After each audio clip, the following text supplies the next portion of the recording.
Hello, and welcome to Walking the Shadowlands podcast. Let me be your guide as we take a walk into the shadowy realms of the unexplained, the paranormal, of things that go bump in the night and haunt your dreams.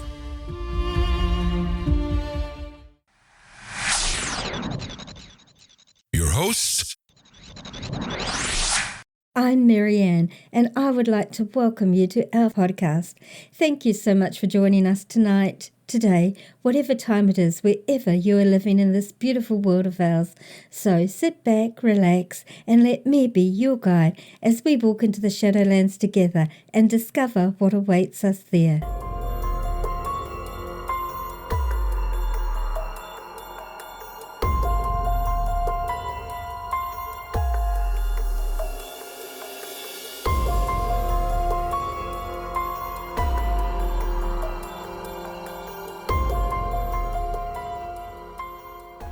Beyond what is clearly seen or heard, there have lurked in the Shadowlands misty shapes seen out of the corners of one's eyes, footsteps echoing in empty rooms or in corridors at night, words spoken and heard when no one else was present, unexplained touches, smells and sounds, items that go missing, some never to return, or some that are found days later in very unexplained places.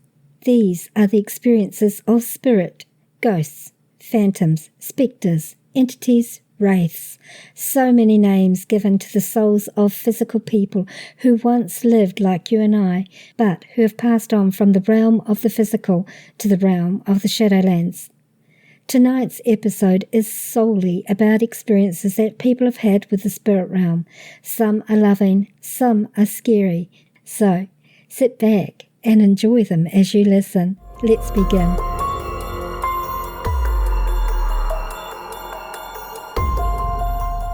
Here's one of my personal paranormal experiences that I encountered during my nursing years. I was 24 or 25 at the time, and I worked for a private Catholic hospital in Auckland, New Zealand. This particular hospital was over 100 years old. My shift of preference was the night shift from 11 p.m. to 7 a.m, as I didn't have to deal with all the political crap that goes on in hospitals, and I could just do my work unhindered. This hospital was run by nuns of the Mercy Order that originated in Ireland. These nuns kept a close eye on how the wards were run and operated, and it was not uncommon to see them in their habits checking on how things were going any time of the day or night. They were extremely strict, but did care about their patients. Originally, the hospital had been a free hospital, but at some stage it became private and catered to those who could afford to use their services, which actually in New Zealand isn't too much of an issue because we have a free public health system here where I did my training and worked for most of my nursing career. Anyway, on that ward that I was working on at that time, I was sole charge at night, with a supervisor who'd pop in when I needed her to check on medications for patients or to help if I needed it. So I rarely saw anyone during the night apart, as I mentioned before, the supervisor or the odd nun who'd pop in really to make sure everything was okay. This one night, about 3 a.m, I was in the sluice room emptying a bedpan one of the patients had just finished with. Now, the sluice sink is only a few feet from the door, and as I stand there facing the sink, the door is to my left-hand side. Obviously, due to the noise that is made in sluice rooms, I always make sure that the door to the sluice room was firmly shut before I started to do any work in there, so as to cause the least disturbance to my patients trying to sleep. So I was standing at the sink rinsing the metal bedpan before putting it into the sterilizer, when out of the corner of my eye I suddenly saw a tall nun standing in front of the sluice room door. She was tall, thin, wearing an old-fashioned habit, all black, to the floor, from her head to toe in black, except for the white bit around her face. I don't know what the name of that is called, but the white bit that goes around the face and under the chin. She was standing there wearing this old-fashioned habit, all black, apart from what I said, the white bit around her face. She had her hands clasped in front of her, And I got the sense of slight disapproval from her. I thought, oh my goodness, what have I done wrong? And she looked to be in her 40s perhaps, all this from out of the corner of my eye. And in a few seconds, my thought was perhaps I was being a bit noisier than I thought I was. And I thought I was in trouble, and she was about to let me have it. I admit I did jump because I didn't hear her enter, but I put it down to concentrating on what I was doing. After all, I didn't want to spill any of the contents of the bedpan on me. So a couple of seconds after I became aware of her, when I had finished what I was doing, I turned to face her. To my utter shock, there was no one standing there. The door was still firmly closed, and no way could she have left the room without the door being opened. I admit I stood there for a couple of minutes so that my heart rate could slow down and my breathing could return to normal, and I didn't feel the need to pee any longer. I put it down to one of the old nuns who had passed, just checking up on the staff to make sure they were doing their job properly. I couldn't actually ask any of the staff if they had seen anyone before in that area of the hospital, as it really wasn't the sort of place where talking about ghosts was really accepted. And I was only young and didn't have the self-confidence I have these days. So that was one of my nursing ghost stories.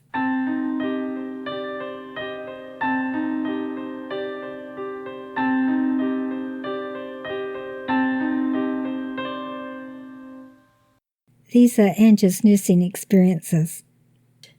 I worked at a hospital where others commented that there was a ghost on the ward, in particular a doctor that worked there when that area used to be operating theatres. Why there would be just one, or how the story started as to who, I don't know. Some nurses would refuse to work there as they had been touched on the shoulder or felt they were being stared at while getting changed after using the gym up there. I was convinced that it was just that it was darker and colder past the double doors on the way to the drug room due to the heating being turned off, until the day I, too, felt a hand on the shoulder and had the feeling of being watched. There were also occasional shadows and noises I couldn't explain. I worked in an area where nurses sometimes jokingly said, "It must be the ghost," when things went missing. One night I lost a drug chart, a very big deal. I hunted for it, looked through all the folders and all the drug charts of the other patients in that area, looking under the bench, in the cupboards, under the keyboard, everywhere. The nurse I was working with also did a thorough look to no avail. Eventually, after a significant time, I called the doctor to chart a new one, which, as you know, is never ideal, as there will be two when the original turns up. I paged the doctor, looked down, and there was the chart. It was not possible for someone to have just popped it in that spot without either of us seeing them. The care station had only one doorway in, and myself and my colleague never left the area. My colleague and I just looked at each other, pretty sure we had a ghostie playing a practical joke on us that night. Then, of course, there are the occasional shadows out of the corner of your eye. I have never forgotten a lady who came back from surgery and was crying inconsolably. I initially thought she was in pain, but then she smiled and said, "No, well, it's sore, but that's not it." Once I managed to calm her down. She told me she had seen her son, a little boy that was ripped out of her arms and taken by the sea, and that she had spoken with him, and he had said he was okay, and that he loved her, and it wasn't her fault. I saw such a peace come over her. As a student, I did my electives in the ED department, the emergency department. I remember a little 7-month-old baby that we unsuccessfully tried very hard to resuscitate. Once the baby was confirmed deceased and taken to be with her parents in another room, another patient was put in that bed space within half an hour, an elderly lady with heart arrhythmia. We gave her treatment to correct it, amiodarone. And as I was alone with her tidying up and waiting for the ward transfer, she said, "I can hear a baby crying," while she looked around her bed space, which was a separate area in the department specifically for seriously ill patients. I double-checked. There were definitely no babies in the entire ED department at the time.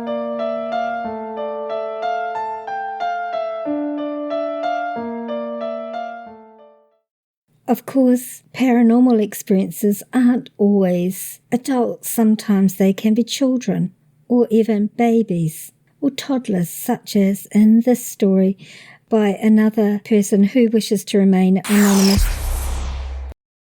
Where to start? This apartment, about a year ago, my 2-year-old was asleep in his room. He has a gate in his doorway to prevent midnight wandering. We have another gate separating the kitchen and living room. I'm not sure what time it was.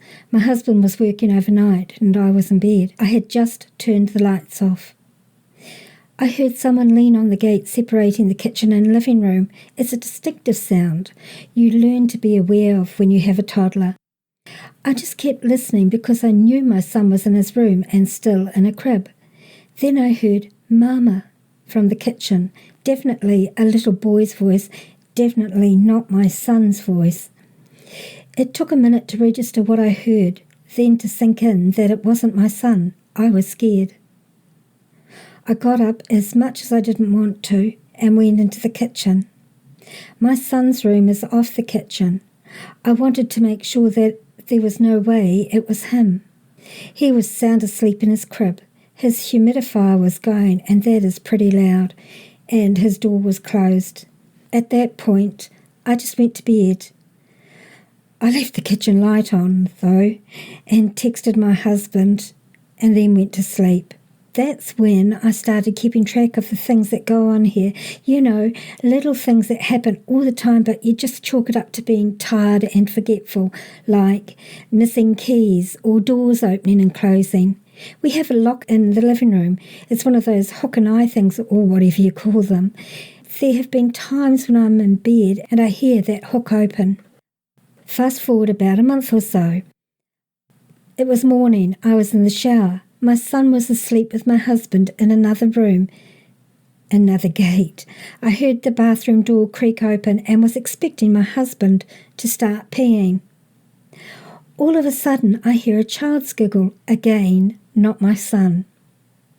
About 5 years prior to this, before husband and son came along, I was dating someone who had the spirit of a little boy in his home. He used to walk up and down the hallway. I never saw him, but all his friends and family did.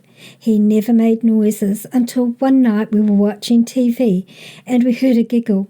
He never made a sound until I came into the picture, but he never showed himself to me, just to everyone else. It was the same giggle I heard in my bathroom 5 years later.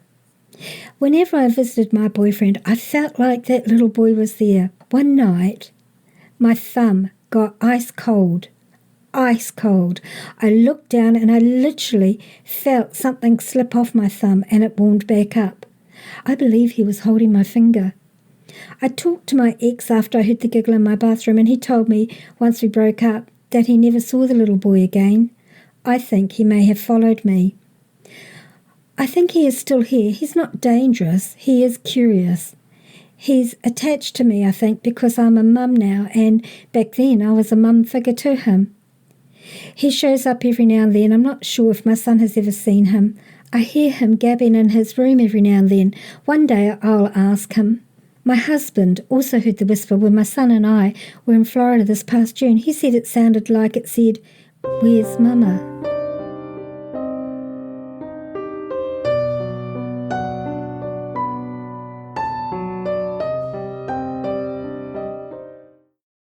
And then we have stories that are both sad and heartwarming, just like this story from Jasmine. So I'm Jasmine, and my experiences with paranormal began when I was quite young. So it happened when my sister passed away. My younger sister passed away in 2001. She had a seizure in the bathtub. Between the time it took from my dad to answer the door and for me to get there, she had already passed. And so I was sort of the first person that was on the scene and saw her. I was 5 years old when that happened. And after that, I experienced a lot of unusual things that were happening that related back to her behaviour when she was alive. So we had a sliding door in our bathroom, for instance, and we had to shove a wooden wedge in it so she couldn't get into the bathroom. After she passed away, we took it out for convenience, and I would hear her running up and down the hallway, opening and closing the door. That happened basically every day. I experienced her as if she had actually never left. So I heard her laugh or could feel her there, but I never seen her physically. Sorry, it's a bit hard to, yeah.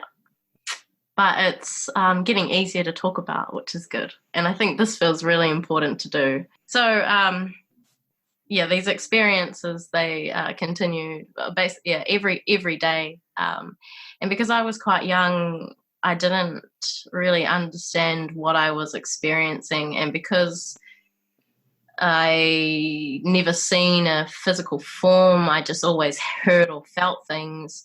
I couldn't identify that with being her. So I was quite terrified of what that could have been, or even the idea of a ghost. You know, as a child, I always thought that was a scary thing or a bad thing. And my parents were still very young, so probably a bit uncomfortable about talking about it, and probably quite in shock about some of the things that were happening as well. Didn't really speak openly about it with me, and it wasn't until a close family friend, who I actually call an uncle, spoke to me and had heard about from my parents what I was experiencing, and he spoke to me and told me that I didn't have to be scared because it was my sister. And knowing that sort of flicked a switch in my mind where it went from being really fearful and actually quite scared of what was happening to actually feeling quite relieved and actually almost happy, because in a way she hadn't gone. And that was a nice feeling for me that I could still experience her there. And even though I didn't completely understand what was happening, I was still quite happy that it was happening to me, because not all of the members of my family experienced it the same way. Although there was one night in particular where we were all of us were in the lounge, and her room was closed off for about few months at least after she'd passed away, completely locked up the way it was the day she passed away. And we heard this banging noise, and we all sort of looked at each other like, did you hear that?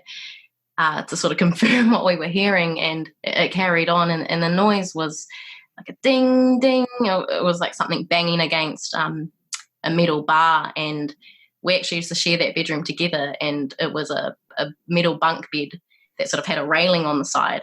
And she didn't cry much as a baby, but she would bang her bottle on the side of it when she was ready to get let out of bed, or if she wanted the attention, she'd bang there until somebody would come into the room. And so it continued for just kept going, that noise.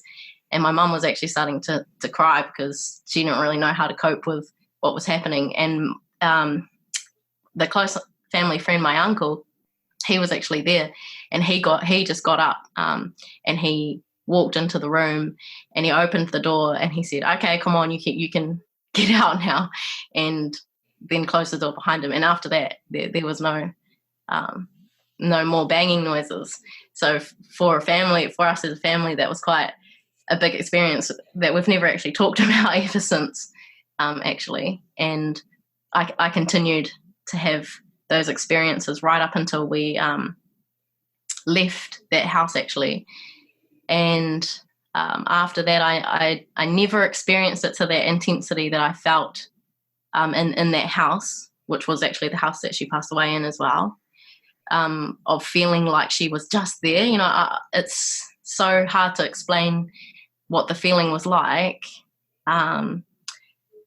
But I guess in terms of feeling their wairoa, feeling the spirit, that you know when somebody's in a room with you or something like that. That was that same feeling. And I guess in life I didn't have that same connection, but I felt connected to her through my sense of smell. So for me, smell has always been one of the biggest things I've always picked up on. As soon as I go into a room, that's the first thing that I notice, and it's attached to everything that I remember. And for her, it was this very distinct smell of Play-Doh, like, homemade Play-Doh, salty sort of smell to it. And she loved playing with the stuff. She'd come home from preschool reeking of it, her clothes, her bag, everything that she had. She always had this really salty sort of smell. And I actually do remember it when she first passed away as a child, when we first went back to sort of going back to normal, back to preschool and back to school. My brother and my sister were very close, and they went to the same preschool. And when we used to come home, we'd walk into the house, and then it was still like she was still there, like she'd still come, because we'd still smell that smell of the Play-Doh. And later on in life, as I got older, I think as we do, we sort of start to push away a lot of those sort of things that we're experiencing. And I think as I got older, I become less in touch with what I was experiencing or with that connection with her. I didn't pick up on things as easily, but that smell came back to me several times. Like, I'm 23 now, turning 24 soon, and I've since had several times in my life where that smell has come back, usually before quite an important or like when something a difficult situation is about to come up, usually in the family, like times when I've had to sort of step up, or when I, being a teenager, you sort of get stuck in your own world, and that's all that matters. There's been a couple of times where I needed to step up for my family and help them, and she sort of came along, and that smell, I smelt it again, and straight away just having her picture in my mind, knowing that was her trying to tell me something. And then sure enough, not even that long later, something quite big happens, and then I realize, all right, that's her coming back to let me know something. And ever since, I have had similar sort of things, but it's never been as strong as that connection as when I was a child.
And that haunting little tune was called Come Play With Me by Kevin MacLeod, licensed under Creative Commons 2014.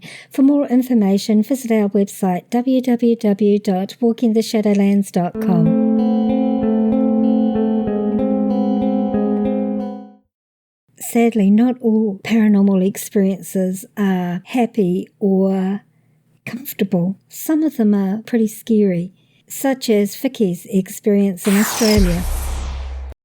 I've got a tale to tell you from when I was quite a young girl. I was 18. One of my school friends' mum, she lived in this house, and she rented or board and lodgings, I suppose you would call it. Anyway, we had one young fellow there named Don, who he left, he moved out, and there were 6 of us living in the house, and he started coming back, and we would all hang out in the kitchen, and talk and stuff. Anyway, he started coming around a lot, and then he was really hesitant to go back to his home, and we were like, what's going on? Anyway, he and his physical appearance started to change, and I knew him very well. I grew up in a foster home with him. Anyway, so I really noticed the big, difference in him. Anyway, this particular night he came over, and it was probably about 11:30, and we were saying, I'm going to bed, I'm tired, nick off, go home. And he was like, "Oh, I don't really want to go home." And I said, "Why? What's wrong?" And he said, "Oh, he goes, nothing." He goes, "Oh, you'll think I'm mad." And we were like going, "Oh no, what's happening?" Anyway, he told us this like a tale, I suppose. He said that there were things going on in his room, and at first, from the first night that he moved in there, things were, he could hear noises, and he would go out of the room, and he would come back and things had been moved. Anyway, we sort of said, "Oh, what's the big deal on that?" And he said, "Oh no," he said, "it's getting worse now, to the point where he didn't want to be there. He was frightened." And we were like, "Oh, cool, let's be ghost hunters, and we'll go around to his house." Anyway, in Geelong, where we were from, the house, it was sort of like an old, I don't know, like a worker's cottage or something, very old, like over 100 years old. And it was across the road from the wool sheds. So they used to, I don't know, it's a big sheep industry. And, yeah, so they store all the bales and stuff. But this old, and it was sort of like a terrace house. I don't know if you know what they are. Yeah. But you walk in the front door, bedrooms either side, go down the big long passage and more rooms, and then out the back to the left was the kitchen. Anyway, Don's room was at the front of the house, and we went there, and he told us that he could hear a baby cry, like a little tiny new baby, and it was so strong, so loud. He thought there was a baby in the room, so he said he got to the point where he actually was opening his cupboard and looking, because it was so real. Like he said, it freaked him out, and he couldn't find anything, of course, so he thought, oh, maybe it's somebody next door. Anyway, what really, really spun him out was, I think the last straw for him. He was in his room, and he had very voluptuous hair, like this is the early 80s, and he had his brush, and his brush, constantly brushing his hair. Anyway, this he said he put the brush on his bedside table, and it went flying off, and then his wardrobe door come flying open, and his shirts come flying out, and he just went, "Stuff that, I'm out." Anyway, he ended up telling us all this night, and we were like, "Holy hell, we're going." And yeah, I wish we didn't, because we went there and we were sitting in the lounge, the kitchen area, and it was like as soon as you walk in the door, immediately to your right was a dining room table, like an old table, and then opposite that was big, the old wood stoves, big clunky old stove, and then this to the right was the back door, but it was one of those big, I always say it's like a farmer's door, or I don't even know what the word for it is, but it's really big, solid, heavy planks with sort of like a Z shape, holding it together, in a big brass lock and door handle. Anyway, that door was open. We were all sitting around. There was Don, Eddie, Carol, Lyle, and myself, and one of Lyle's friends.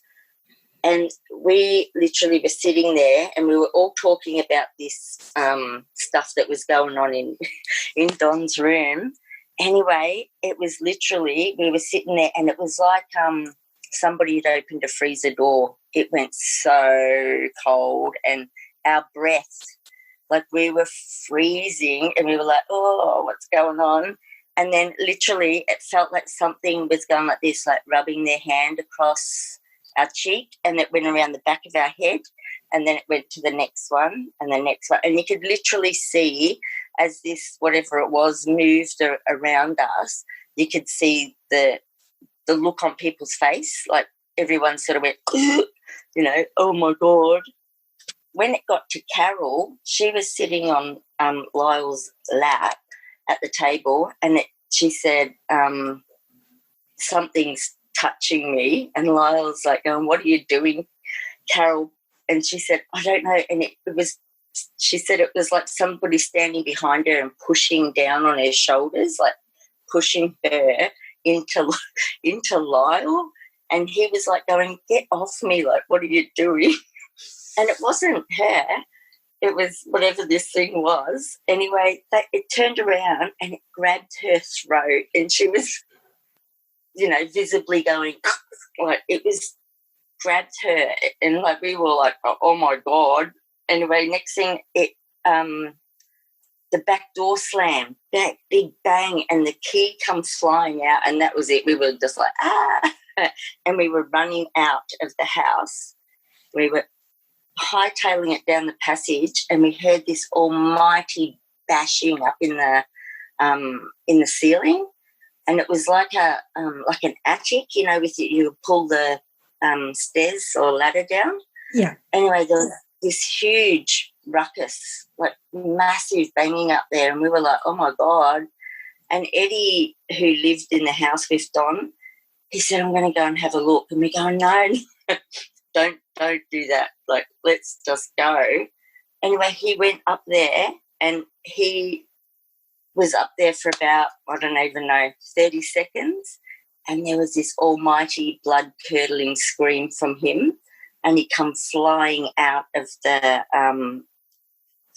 attic, or whatever you call it, and he was, what is the word, like he had a mental breakdown, like he was gone.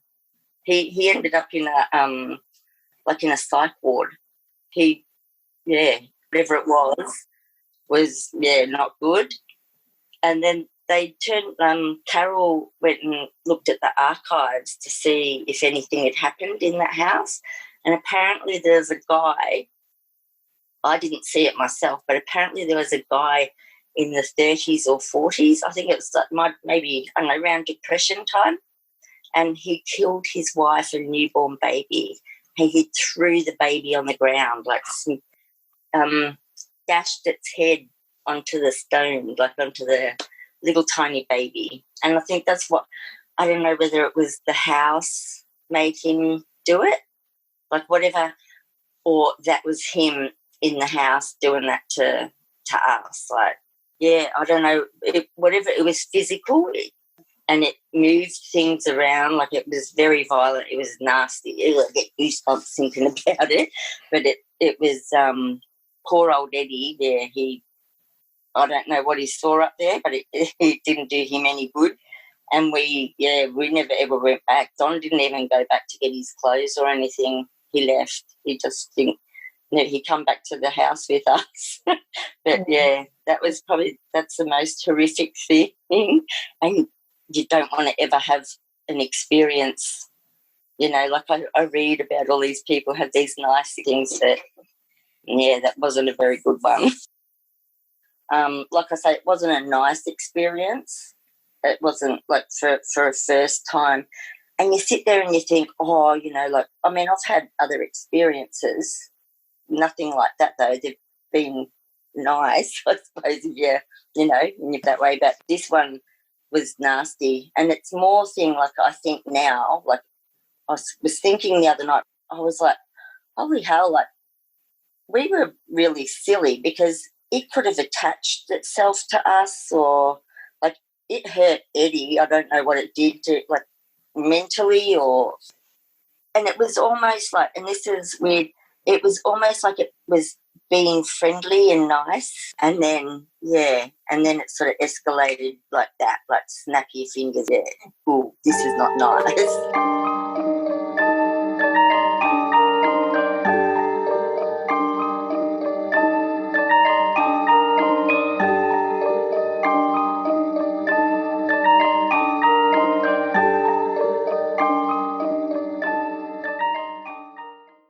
Sometimes spirit visit us because they want to warn us about something, just like this experience from this family who wishes to remain anonymous.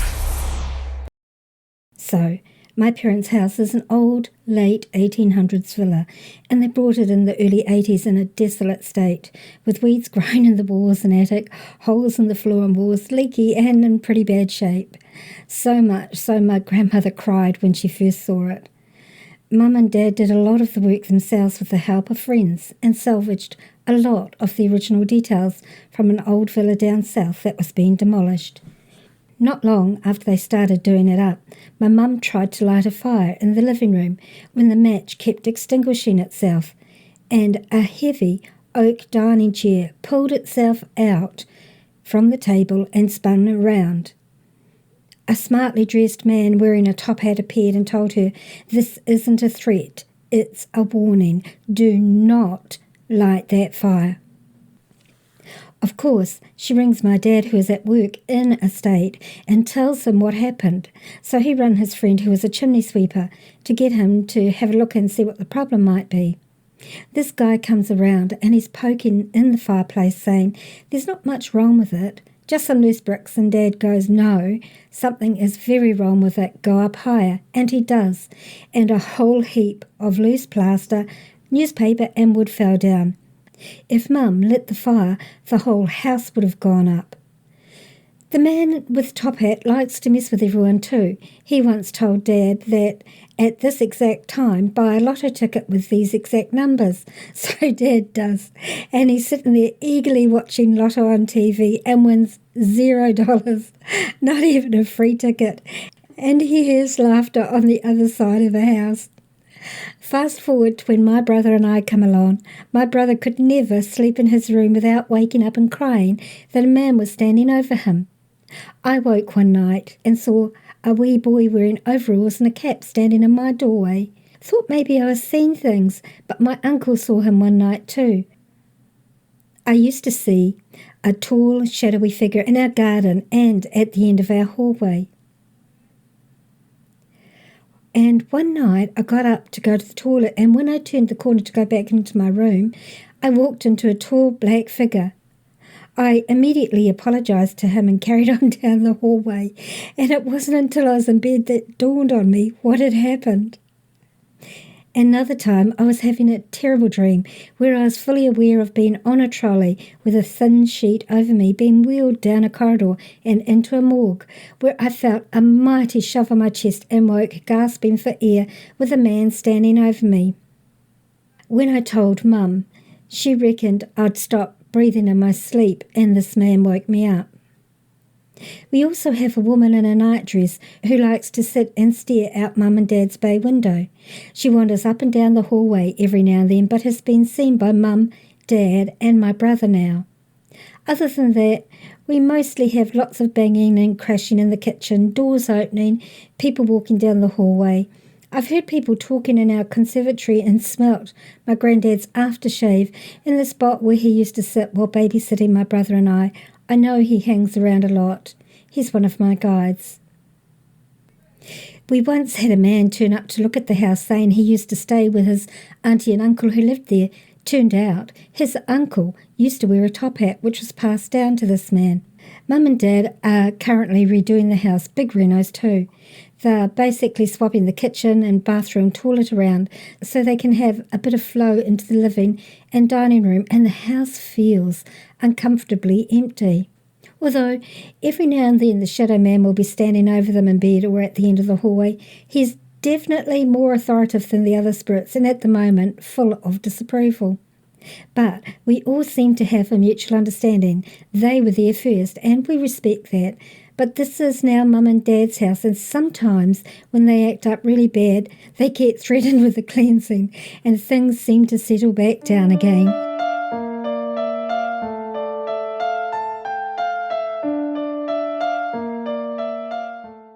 And then, to end with, we have one more scary story for you. This is Kurupo's story. Kia ora whānau, just something I remember happening a few years back. A few years ago, after a mate's passing, unfortunately to suicide, which took a huge toll on me and my friends, a lot of them who still suffer to this day. We all lived in one house in Tamatea, Napier, which was the same house that our friend who had passed lived at for a long time. Most of us were in and out, but he was usually the main one there. We started noticing strange things happening, things falling over, strange noises, seeing someone walk down the hallway, then realising you're the only one there at the time, checking and not finding anyone is just some examples. Well, one day me and a few bros were just chilling. There was 3 mates in the lounge and I was in the kitchen putting the jug on and finishing my lunch and talking to the boys as the kitchen looked into the lounge area. I needed to go to the toilet, and to get to the toilet, you could either go through the wash house or the bathroom. I went through the wash house, done my thing. As I go to get up and open the door, I realised someone was holding it closed, and I couldn't open it. I thought, oh, it's the bros playing a prank. So shouldered the door open, which led me to the wash house, but no one was there. As soon as I noticed it wasn't them, I got a real nerve-wracking chill down my spine. The toilet door slammed behind me. That freaked me out. I tried to run out, but the washhouse door had also slammed and felt like it was being held. I started to panic.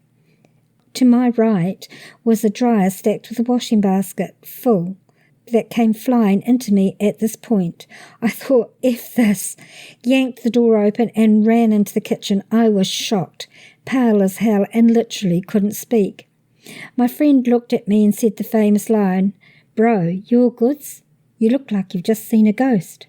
I was still speechless, muttering, bro, nodding my head, pointing towards the washhouse. He'd seen the serious pale look in my face and immediately clicked, jumped up and said, "Are you okay, brother?" "Bro, I couldn't get out." I said something locked me in and threw the washing at me. He could see I was dead serious and started to worry. He walked to the washhouse to investigate, I supposed, and the exact same thing happened to him.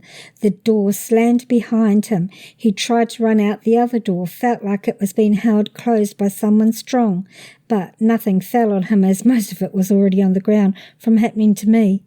He came out looking exactly like I did, pale, shocked, and scared as hell. He was speechless. We left for the day and came back, but I never stayed in that house alone from that point on.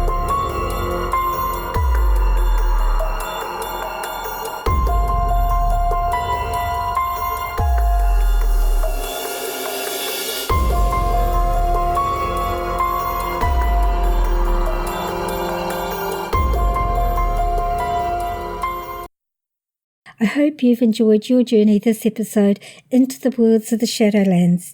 Please be sure and join us next week for a special whole episode on a haunting in Australia. This is a pretty scary and traumatising experience one woman and her daughter had over a course of years. You might want to keep the lights on for this one. And so you don't miss it, be sure and subscribe to the Walking the Shadowlands podcast on iTunes, Spotify, and all podcasting platforms. Also, if you enjoyed our show, then please leave a positive rating and a written review on iTunes. Spread the word around about this podcast and tell your friends, your family, your workmates. Encourage them to listen and subscribe also. As always, I would love to hear your experiences or thoughts. You can email me at shadowlands@yahoo.com. And if you like this podcast, please consider supporting me on patreon.com. You can check out the link on our website, www.walkingtheshadowlands.com.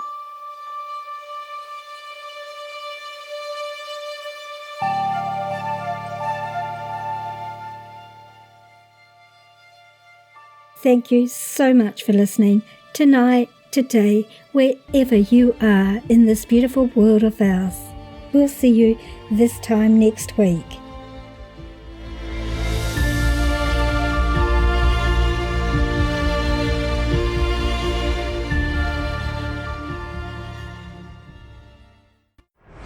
Thanks for listening.